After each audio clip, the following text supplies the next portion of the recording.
జీలకర్ర వేసుకుందామండి. కొంచెం జీలకర్ర,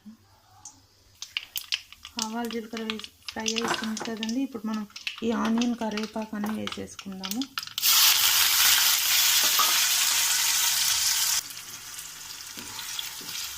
దీనిలో పసుపు కూడా వేసేసుకుందామండి. కొంచెం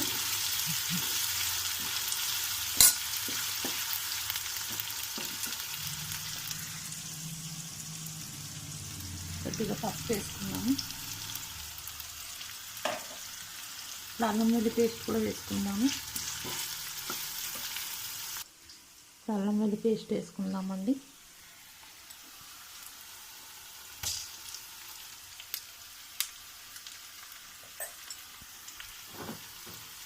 పచ్చి వాసన పోయే వరకు కలిపేసుకుందామండి. ఇప్పుడు మనం ఇందులో ఉప్పు కారం కూడా వేసేసుకుందాము. ఇప్పుడు మనం ఉప్పు కారం వేసుకుందామండి. కారం తీసి పెట్టుకున్నాం కదా ఇందాక, 1 స్పూన్ వేస్తున్నాను. రుచికి సరిపడా సాల్ట్ వేసుకుందామండి. ఇందాక 1 స్పూన్ వేసాం కదా, ఇప్పుడు మనం కాలీఫ్లవర్ కూడా వేసేసుకున్నాము.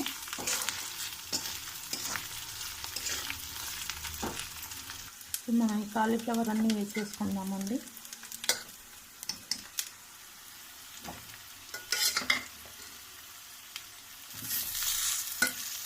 వాటర్ తీసేసుకున్నాం కదా, ఇలా ఇవన్నీ ఇందులో వేసుకుందాం. ఫస్ట్ కలిపేసుకుందామండి. మూత పెట్టుకుందాము.